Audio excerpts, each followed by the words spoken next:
Hi welcome back to our YouTube channel. ഞങ്ങളിന്ന് പോകാൻ പോകുന്നത് മൺട്രോത്തുരുത്തിലാണ്.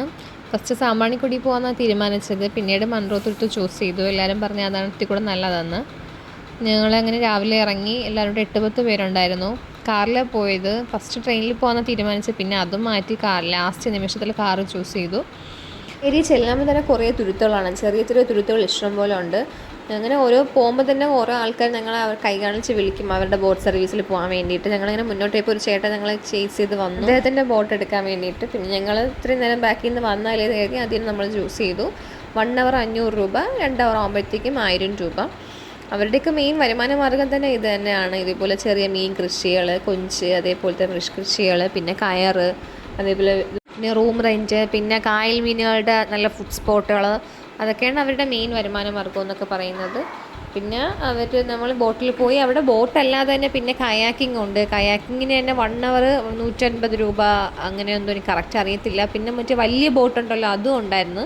അതിനേക്കാളും ഇതാണ് ഏറ്റവും നല്ലത്. നമ്മൾ ഇവിടെയൊക്കെ ഈ സ്ഥലത്തൊക്കെ പോകുമ്പോഴത്തേക്കും നമ്മൾ ഇതേപോലത്തെ ബോട്ടൊക്കെ ചൂസ് ചെയ്യുമ്പോഴല്ലേ നമ്മൾ അതിൻ്റെ ഭംഗി നല്ല കറക്റ്റ് മനസ്സിലാക്കാൻ പറ്റത്തുള്ളൂ. ഞങ്ങൾക്ക് പറ്റിയ ഏറ്റവും വലിയ മിസ്റ്റേക്ക് എന്ന് വെച്ച് കഴിഞ്ഞാൽ മൊട്ട വെയിലത്താണ് കയറി പോയത്.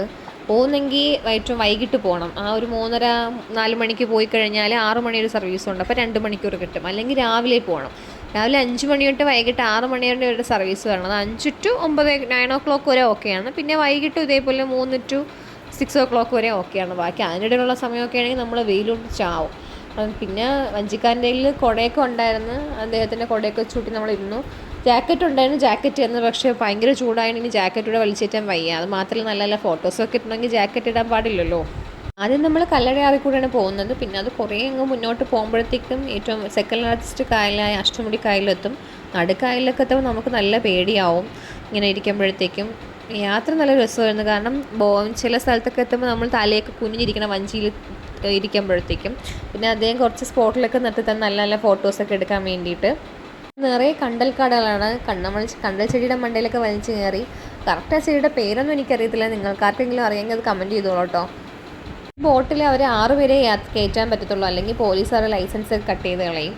ഞങ്ങൾ പക്ഷേ 6 പേരും 3 കുട്ടികളായതുകൊണ്ട് ഓക്കെ പറഞ്ഞു. അതുപോലെ ജാക്കറ്റ് വിടോ നിർബന്ധമാണ്. അതൊക്കെ പോലീസ് കണ്ടു കഴിഞ്ഞാൽ ലൈസൻസൊക്കെ റദ്ദ് ചെയ്യുന്ന പ്രശ്നങ്ങളാണ്. പിന്നെ ഉച്ചനേരം ആയതുകൊണ്ട് ഒന്നും നോക്കിയില്ല.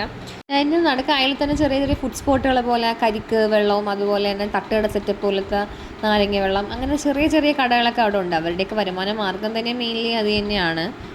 അതൊന്നും വീഡിയോയിൽ കൊള്ളിക്കാൻ പറ്റിയില്ല. കാരണം നമ്മൾ ഈ കാഴ്ചകൾ കാണുന്ന തിരക്കിൽ അതൊന്നും വീഡിയോ എടുക്കാൻ പറ്റിയില്ല. പിന്നെ ചൂട് സമയമായതുകൊണ്ട് കായൽ നല്ല വെള്ളം കുറവായിരുന്നു. വലുതായിട്ട് വെള്ളം ഇല്ലായിരുന്നു.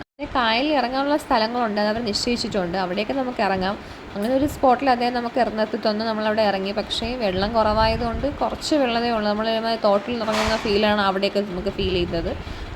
ലൈഫിൽ ഒരു വട്ടമെങ്കിലും നമ്മൾ പോയി എക്സ്പീരിയൻസ് ചെയ്യുന്ന അത്രയ്ക്ക് സൂപ്പർ സ്ഥലമാണ് മൺട്രോത്തുരുത്ത്.